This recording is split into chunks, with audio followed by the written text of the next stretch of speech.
مخکې چونکې شهادت راغی او شهادت سره پاري اثبات ته حق دی پاري نو کله کله د مدعی او د مدعی په مابین کې په کیسونو کې اختلاف راشي ور هغه اختلاف چې کوم دی نو هغه سبب د فساد او سبب د خصومتونو شي د جنگ او د جدال شي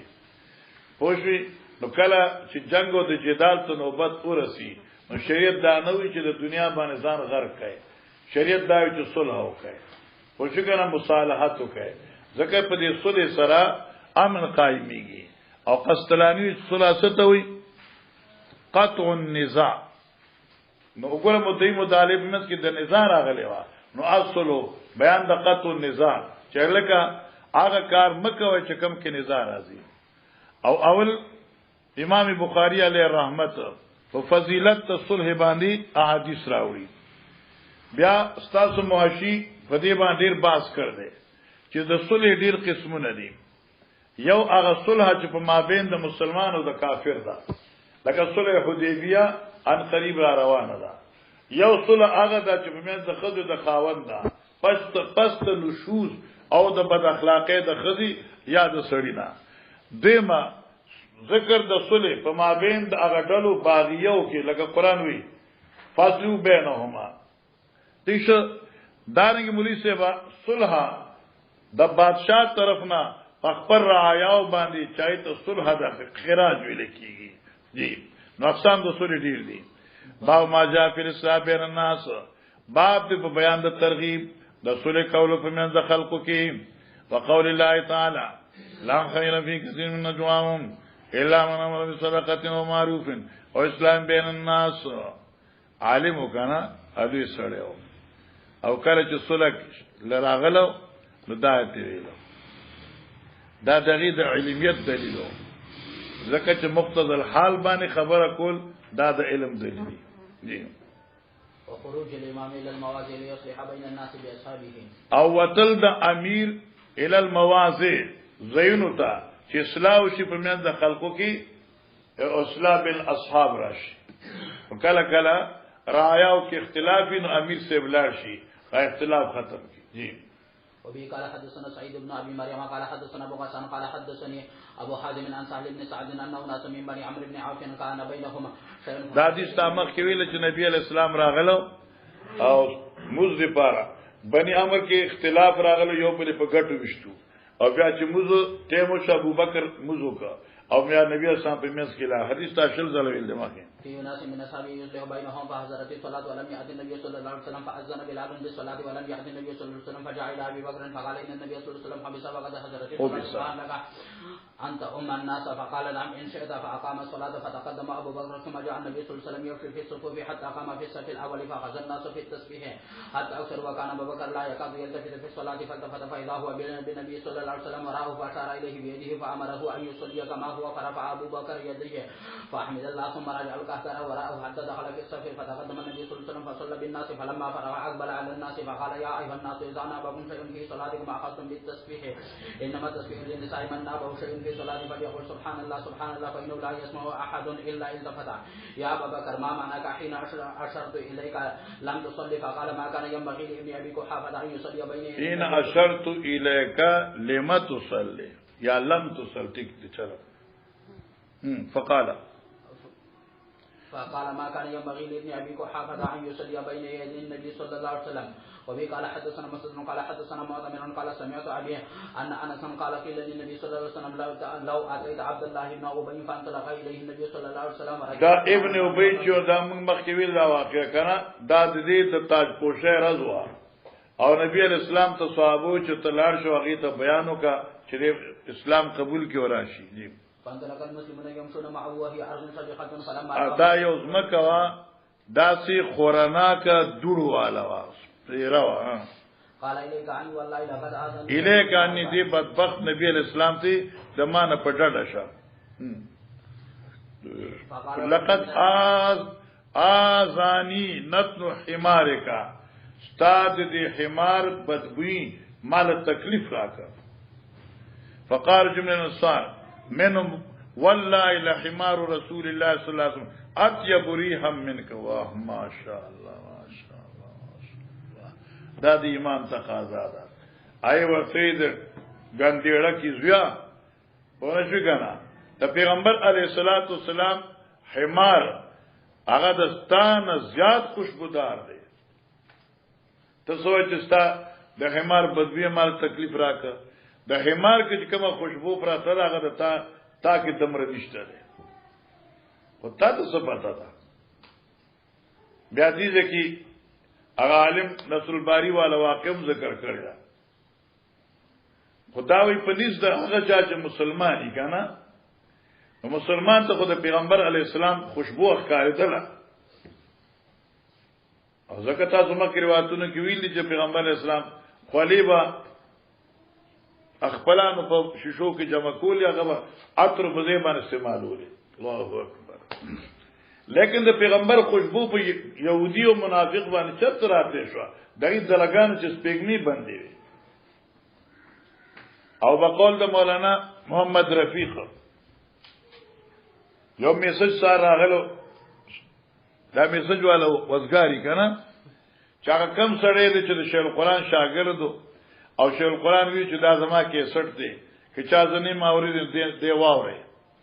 او دا څوک دی اوخه نو مالغه میسج لیکل راځي نه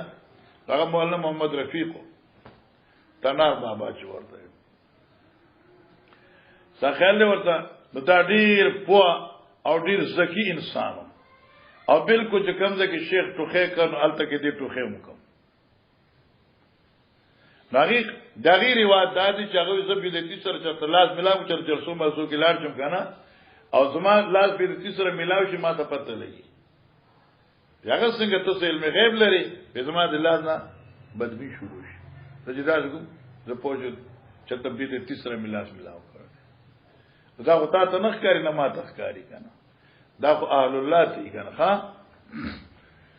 تاسو به قصه کړو هغه یو کس یو شیخ صاحب څنګه راته ډیر بزرګ شیخ جسکو انده کې مطلع کړو بیا مرزای شو اتقوا فراست المؤمن فانه ينظر بنور الله دې دې کې دا واقع ذکر کړ دا شعر نه ذکر کړی پر رسول باری کې واقع ذکر کړ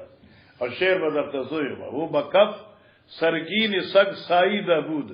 داروی مغزی پلیتا دی دبود یو بنگیو کندی لیکلی بنگیو بنگی بیجنه گا سو چپڑاسی ہاں ول نشو کوله خو ټټای چې صفا کوي دا دې کنه ونه شو کنه ستاسو څنګه څه بل څه ما خاله بل څه هغه څه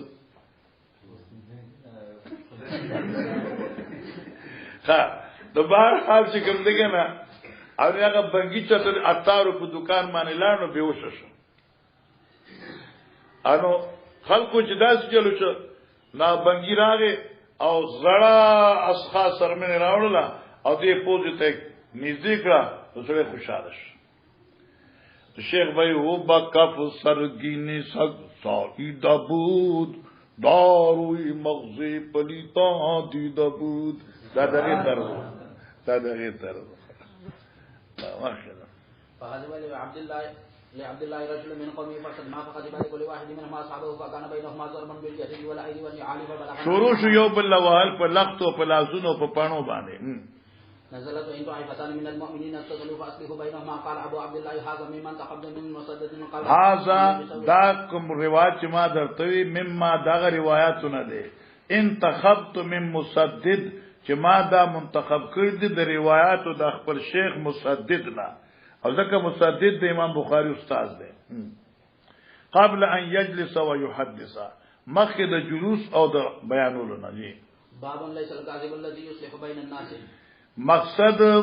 ترغیب په صلح کې دی نو اوس کې چره د عبدالجلیل او د نعیم الله په انعام الله په منځ کې نعیم الله انعام الدین په منځ کې چې اختلاف پیدا شو اوس دی یو بل نه خفه دي د پدې کې سمرګل چې د سارګل د ځان نه درو شروع کی او هغه ته چرا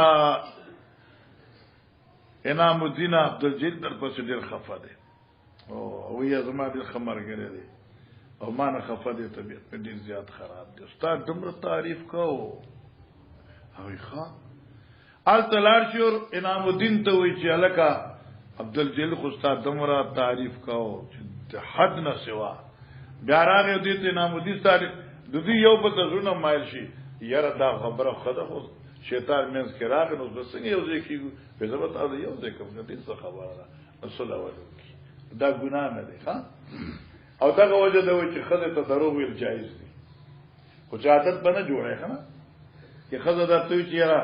زما کالی نشي ته غم مکو نیک بخت چې ما راغی کنه سیاسي لیکي بدل ډکه کوم پروا نشته بس چې ما راغی ډکه پکې کنه جنو راغلی ته پکې ليس الكاذب الذي يصلح بين الناس ندی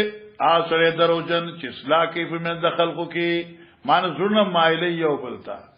او هغه د پاره د یو نه بلته خیر نقل کی نو دا خبره ده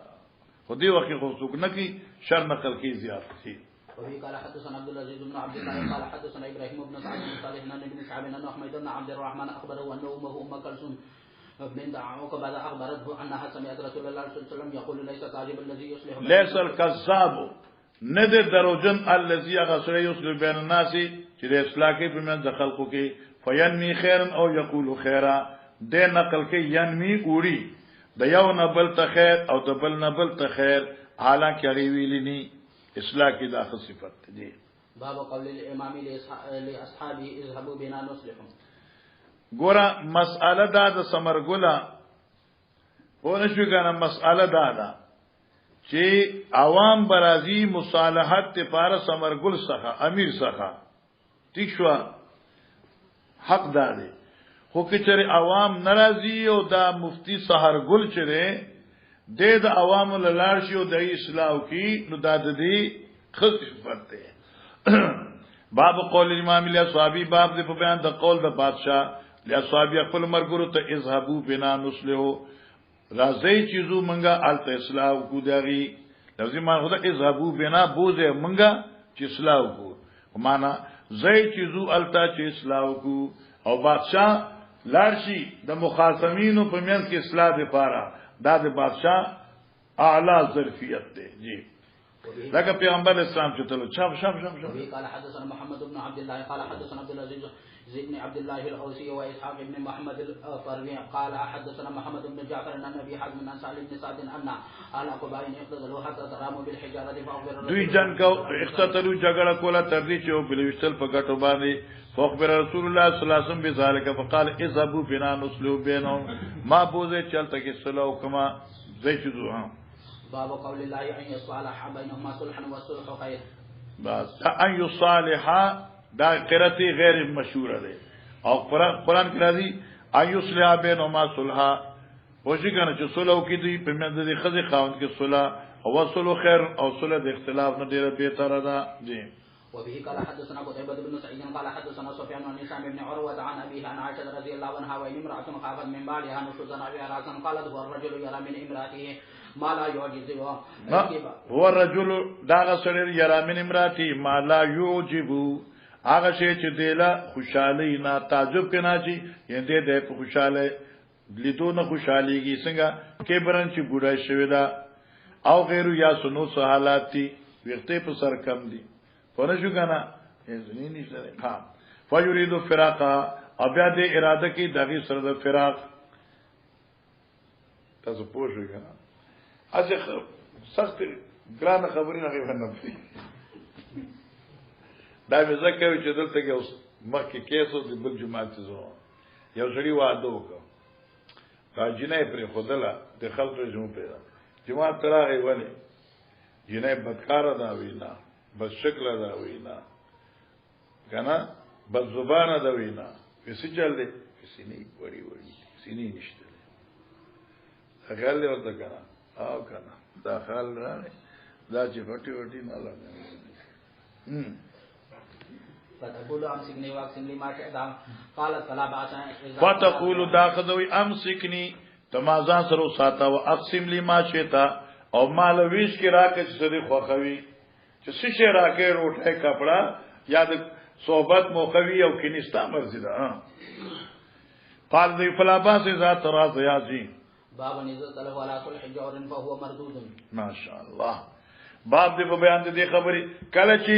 عمرا یا عوام صلح کی په یو داسې صلح باندې چا صلح د ظلم وی فو مردودم دا شرعن رد دا دا معلومه شوا چې یو قاضي د یو مفتی فتوا یا د یو قاضي قضا د قران سنت نه خلافي هغه واجب العمل ني بلکې هغه واجب الترک وی ٹھیک شو دغه قضا د قاضي او فتوا د مفتی چدا لا يحل حراما ولا يحرم حلالا او قصه عقد مخد السلوك شابه. وبه قال حدثنا آدم قال حدثنا ابن ابي ذئب قال حدثنا زهري عن عبيد الله بن عبد الله عن ابي هريره وزيد بن خالد الجهني قال جاء اعرابي فقال يا رسول الله اكتب بيننا بكتاب الله فقام خصمه قال صدق فاكتب بيننا بكتاب الله فقال الاعرابي ان ابني قال حسيبا على هذا فزنا بامراتي فقالوا لي على ابنك الرجم ففديت ابني منه ب100 من الغنم ووليدة ثم سالت اهل العلم دې خدای خاوند ته سر بيزيم ورکه یو وینځم ولا راکړه لکه چې وتغريب عام فقال النبي صلى الله عليه وسلم لاقضين بينكما بكتاب الله اما الوليدة والغنم فرد عليك وعلى ابنك جلد 100 وتغريب عام واما عند يا انيس للرجل فاغض على امرأة هذا فرجمه فغدا عليها انيس فرجمها. وبه قال حدثنا يعقوب بن محمد قال حدثنا ابراهيم بن سعد عن ابي عن القاسم بن محمد عن عائشة رضي الله عنها قالت قال النبي صلى الله عليه وسلم من احدث في امرنا هذا ما ليس منه فهو رد رواه عبد الله بن جعفر المقبري. دا حدیث مبارک چې بیا مسلم کې وګوري غالبا صفحه 77 جلد اول من احدث في امرنا هذا ما ليس منه فهو رد او په دې باندې غټیر چتنی زیشته مسلم جلد اول نو په دې باندې غټیر خسته خبرې کړې دي چې د سنت او د بدعات او معرفت لپاره دا حدیث کوم دی انو دا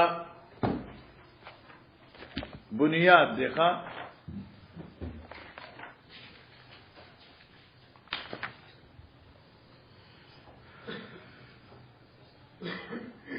سبحان الله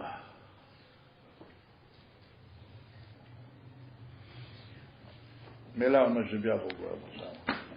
ذخیر بیا چلو مخکې باب ان كيف يكتب هذا ما صلح فلان ابن فلان وفلان ابن فلان وان لم ينسبه الى قبيلته او نسبه. ګوره مسله دا چې ستا او دا عبدالجلیل په منځ کې اختلاف راغی او تاسو صلح کوئ او بیا صلح نامه لیکئ نو آیت دی کې فقط دې مصالحینو په دې نوم اکتفا بس دی فقط مصالحینو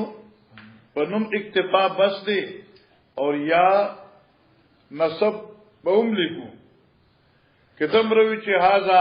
ما صالح بین سحرگل ابن فلان و بین عبدالجلیل ابن فلان دمر کافی دی او یا کې مونږ چې سحرگل ابن فلان من قبيلة فلان ومن بلدة فلان او اس طرح ويدري ضرورت نشته ده جی.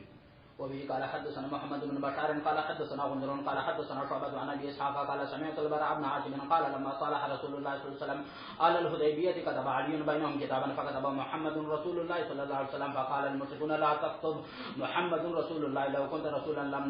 لم نقاتلك فقال لي ان امحه قال علي ما انا بالذي امحاه فمحاه رسول الله صلى الله عليه وسلم بيده وصالحهم على ان يدخل هو واصحابه 3 ايام ولا يدخلوها الا بجلبان السلاح فسالوه ما جلبان السلاح قال القراب بما فيه مطلب اسان دغه ما کې تیر شي چلو. وبه قال حدثنا عبيد الله بن موسى قال عن اسرائيل عن ابي اسحاق عن البراء قال اعتمر النبي صلى الله عليه وسلم في ذي القعده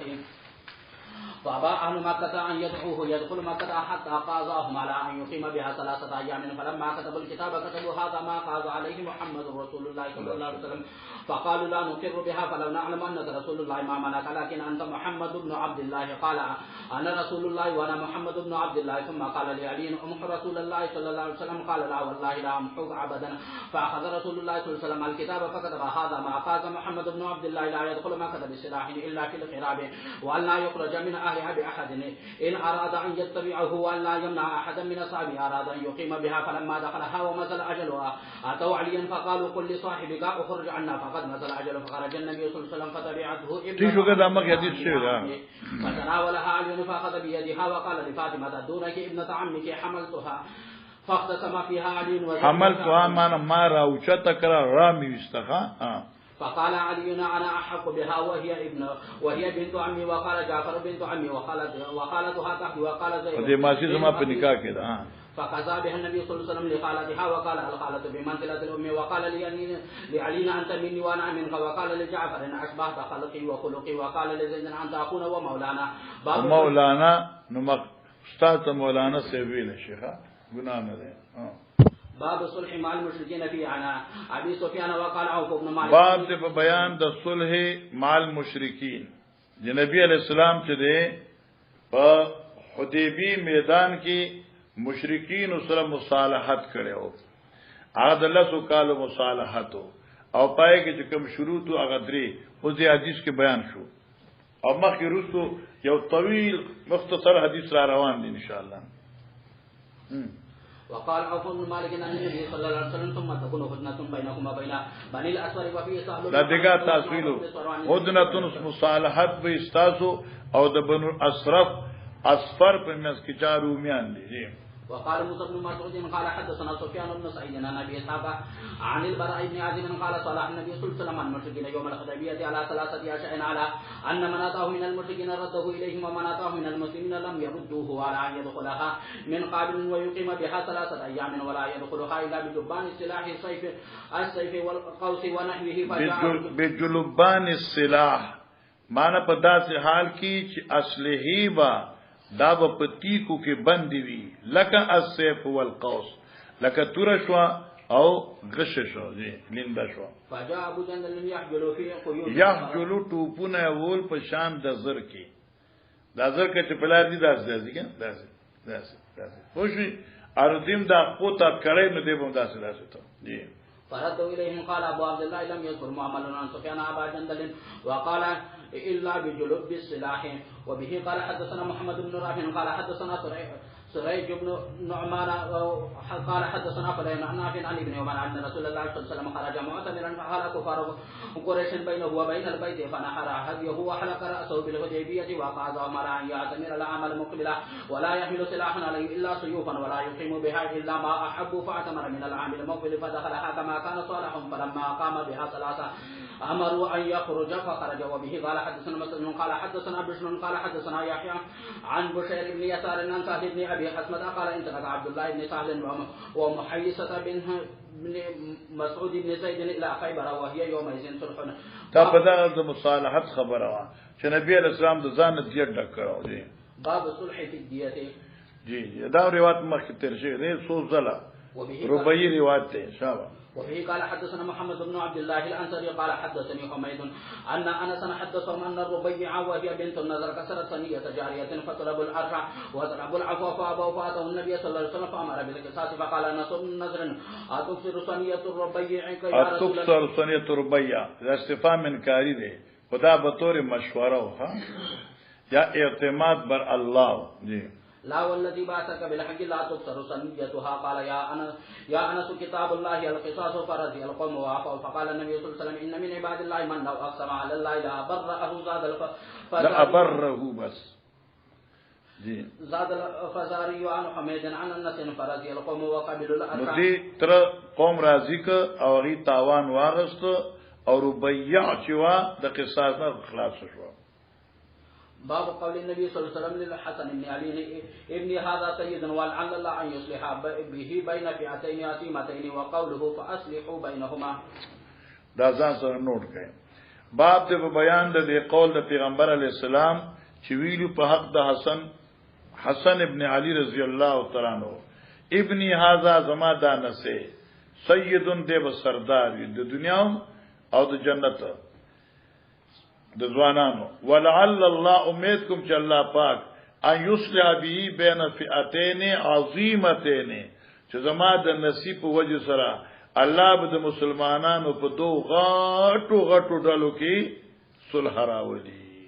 نو یو ډله حسینی وا او بل ډله معاویه رضی الله تعالی عنهم مجمعین او دې په منځ کې چې کوم اختلاف راغلو ٹھیک شو فاصله بینهما مقبل دیم روایت کی تفصیل دی. وفي قال حدثنا عبد الله بن محمد قال حدثنا سفيان عن ابي موسى قال سمعت الحسن يقول استقبل والله الحسن بن علي معاويه بكتائب امثال الجبال فقال عمرو بن العاص ان دا چورتر خبره ده کنه چې استقبل حسن بصری وی استقبل یعنی حضرت حسن ابن علی متوجه شو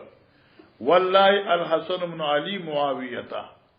یعنی استقبل معاویتا د استقبل فاعل حسن ابن علی دے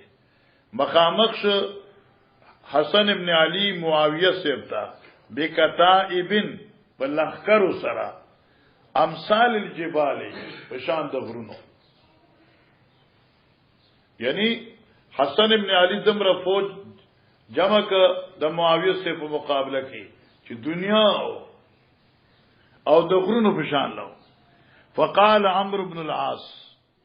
عمرو بن العاص سے کم دینو داسو کو دا د حضرت معاویہ سے مشیر خاص ہو توجہ کا معاویہ سے امور مشیر خاص ہو عمرو بن العاص انی لاراک تائبا اے معاویہ سے زوینما لخر دا حسن ابن علی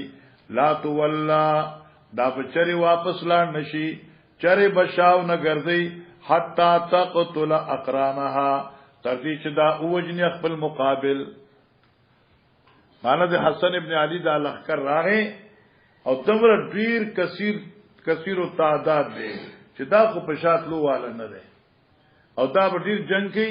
تردی چې اقران به خپل یعنی مزمن فوج دا به ختم کی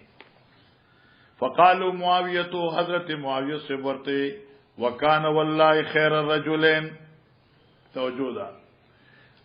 قال معاویہ سے ورتوی مقوله دا قال اے عمرو رسول وکان والله خیر الرجلین دا کلام دا حسن بصری دے توجہ کا ها دې ځکه لږه خبره یاد کا کله چې دا لخر را روان شو نو عمرو ابن العاص رضی الله عنه هغه چې دا خډیر لوی لخر دی او دې بغیر د قتل او غارت نه ور واپس نزي نو خپل فوج ته اعلان وکا چې پیشرفتیو کی او خټټ مقابله وشي حضرت معاویہ سے بھی عمرو بن العاص جنگ نہ کو جنگ خشه نه لري او دغه وجه دا ده چې دا جنگ وشي نو موږ عمراو ته خبر اغي لخر نه رسی نظم افواج پکې ختم شي چې افواج ختم شو نو دی هغه خزي چې وفات کیږي هغه ماشومان چې وفات کیږي دغه بیا کفاله سوق کوي لہذا تداسو کا حسن ابن علی څخه لار شه تو شوي او هغه ته وایا چې موږ مصالحت کوو اوس حسن ابن علی څخه چراغي عمرو ابن العاص دغه نور علی باقی دو کسان دي ای چرال نو حسن ابن علی دو شرطه به کې خدای توجه کا یو خدا چې منګه کورنۍ د خلافت یو دیزه کې بعضی اردو تاریخونو لیکلي دي او نصل باری کې ترجمه داسې ده خو خوندور نه ده وای منګه کورنۍ د خلافت یو او د مال په استعمالولو موږ امختشي یو بغیر د مال نو زمون گزاره نه کیږي چې موږ خلافت نه لزم کورنه بسنګا چلیږي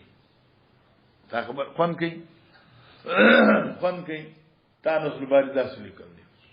تا کتل نه کتل اصل وجه زدرته یم به زمونږ کورنۍ د خلافت تا او په موږ باندې حقوق د فقراء پراته دي معنی د حقوق د فقراء دي حقوق د رعایا دي چې موږ خلافت پریږدو د دا رعایا او کفالت په بیا سوق کوي د دې فقراء او کفالت په بیا سوق کوي اوس دا څه وایا ٹھیک شو د دې کفالت په بیا سوق کوي لہذا زه مجبور یم چې خپل د پلار خلافت زه قائم وساتم دیمه خبره زما دا قوم چې کوم راغله دي ما سره د دوی خو خرچي کړی دي د دوی به چې واپس کیږي نو تاوان به اصلي نه واپس کیږي نو هغه دوه کسان چې د معاویه سره طرف نه مشیرین او د مصالحت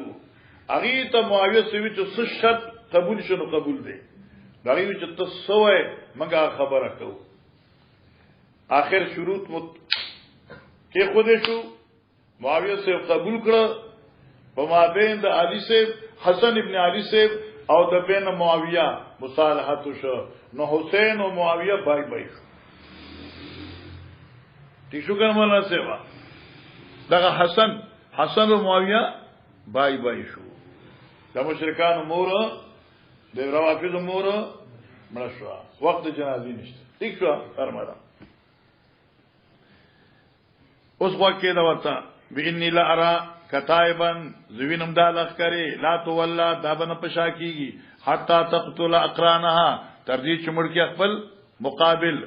فقالوا معاویه ورتوي اے عمرو اے عمرا بس اوسوی وکان دا کلام چاشه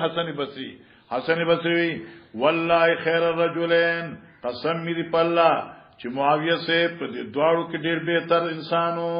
یو خو عمرو بن العاص شي او بل خو معاویه شي دا ډیر بهترین شخصیت شو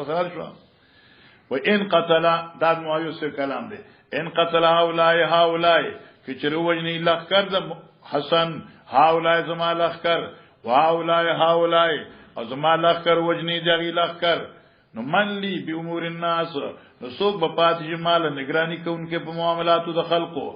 من لی بنسائهم نو سوک بی چه کفالت بکی مال را دیر شهداو دا خودو من لی بزیاتهم او سوک بی مال را چه پرورشو کی دائی دا ماشمانو ٹھیک شو سنگا خسته خبره کرده فوج افواج کو بمڑشی نو خز ماشمانو بیا رسول سنبالی جنگ نکو فباس الی رجلین من قریش وی لگل حسن صاحب تا دو کسان قریشیانا من بنی عبد شمس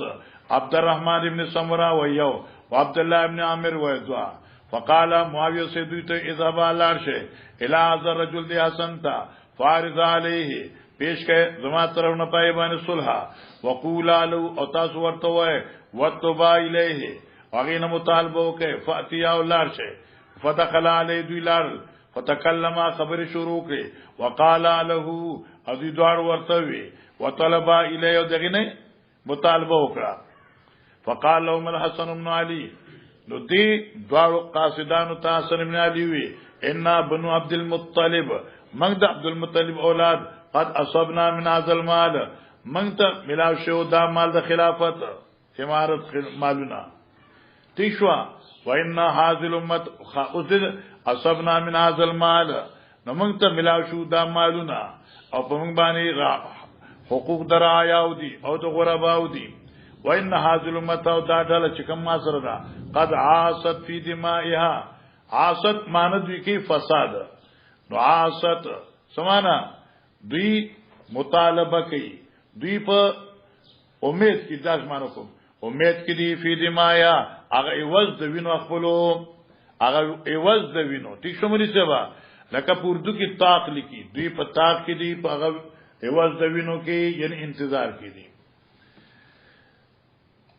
ٹھیک شو مولانا سیبا عاصت اصل کی افسدت ترجمه لیکل عاصت فی دمائها دوی فساد مانا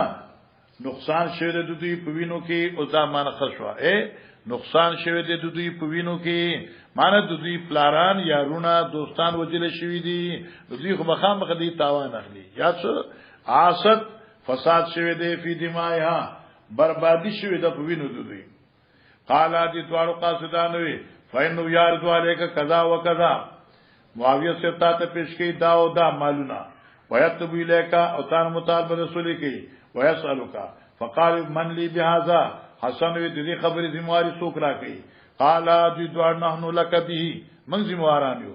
فما سالهما شیئا دی حسن چې مطالبه کول دي دوارنا الا قالا نحن لك بي فصالوا نصلوا شوا ٹھیک شو ورانا سیوا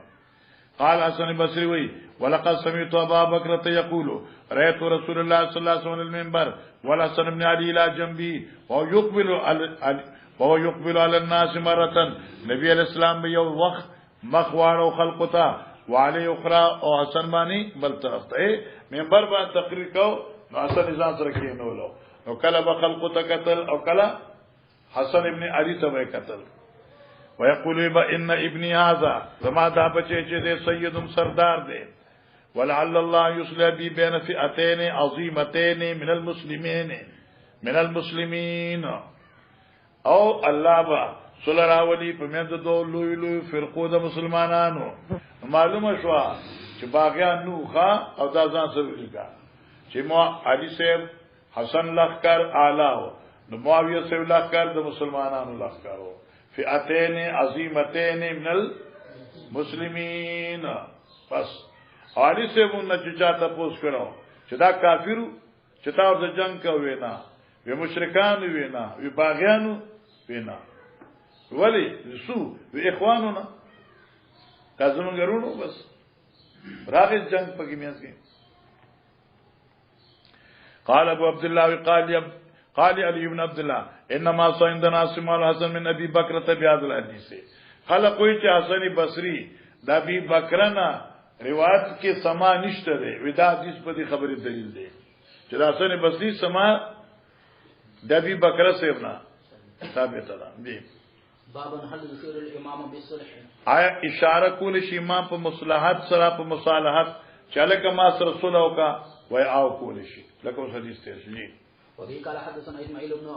ابي اويس قال حدثني يحيى عن سليمان عن يحيى بن سعيد عن ابي الرجال محمد بن عن ابي الرجال دا روایت دلته تیر شعر مسلم مقدمه کې کافی زر راغل دی او دې تعبیر رجال وای ابي الرجال ولی وای د دې لزامنو او هر یو زید دې ځوان شوی واده کړي شوی او دا سره ژوند دیو دا له خبري چې سړی لز زامني او لس نه لس ژوند دی ورغه خزوانان شي او هغه له ودونو شي هغه ته ابو الرجال وي براشي لیکل دي ٹھیک ده آیو سره ډیر مذاقیو هغه زامن شو کنه دا زامن هم مولانو عالمانو او لور چې ونه هم عالمو ته دینه چا تاسو پټکي ترلو ګیره سپینا وا چاونه تاسو کو چې جی ته عالمي بزد عالمانو پلاري انغی دا خیال چې دا ټول عالمانو پلار دی مطلب دا زما زامن 2 مليون دي لور می عالمه ده او دې ابو الرجال زامني لسو او ټول ځوانان ان امه عمرو بنت عبد الرحمن قال سمعت عائشه تقول سمع رسول الله صلى الله عليه وسلم سمع رسول الله صلى الله عليه وسلم سمع رسول الله صلى الله عليه وسلم اوریدو پیغمبر اسلام صوت خصومن بالباب واز आवाज د دو کسانو په دروازې عالیتن صواتو ما چډیرو چتو आवाजونه ددیم وذا ادم یستوذ الاخره توجه کا او یو د دې دوار نه یستوذ الاخره طلب د عفق او د قرضې د بلنا ويسترفقو او دغه نه طلب د نرمي کو په یو چیز کې وهو يقول او دې بل وای چې والله لا فلو قسم دې په خدای چې نکوما دا سحرګل او د عبد الجلیل جګړه عبد الجلیل چې کوم دنو داینو سحرګل چې کوم دې مرجونو سحرګل راغې عبد الجلیل ته وی الکا ضرورو کې یو روپے خوراته پرېګی دا ای قسم دې په خدای چې پرې خدا دې خدای دې پاره پرېګی قسم دې په خدای چې پرې دی ویزا چې نه پرېګی دې نو میاش په بدل کې لیکي درکم دیو نه زبردن اوس اخلاق اوس پوښي مار یاد شو یستوذل الاخر مال پوښي طلب د وضع طلب د عفق او د بلنا ويسترفقه او طلب د مهرباني او د مهلت او د بلنا او یقول غسناکوي چې والله لا افعل خرج علی ما رسول الله صلی الله علیه وسلم حضرت فرعن المتعلی علی الله هغه چرته د قسم خورن کې په الله باندې لا يفعل معروف اجوي معروف نکم فقال ذي متعلي وي قسم كوني انا زيم يا رسول الله وجنا جاي فلو اي ذلك هب استراله الله پیغمبر چې دا مديون په کومه خبره خوښ دي مانه کې څه کمول غواړي او اسرا کې هم مرضي او کینی نیټه غواړي نو نیټه شو الله اکبر دي قال حدثنا يحيى بن بكير قال حدثنا ليس عن جعفر شابكن يا رسول الله حدثني عبد الله بن كعب بن مالك عن كعب بن مالك انه قال له على عبد الله بن ابي حضرة الاسلمي مال قال فلقيه فلزمه حتى ارتفعت اصواتهما فمر بهما النبي صلى الله عليه وسلم فقال يا كعب فاشار بيده كانه يقول النصف فاخذ النصف حديث مكه داسي ګرداسي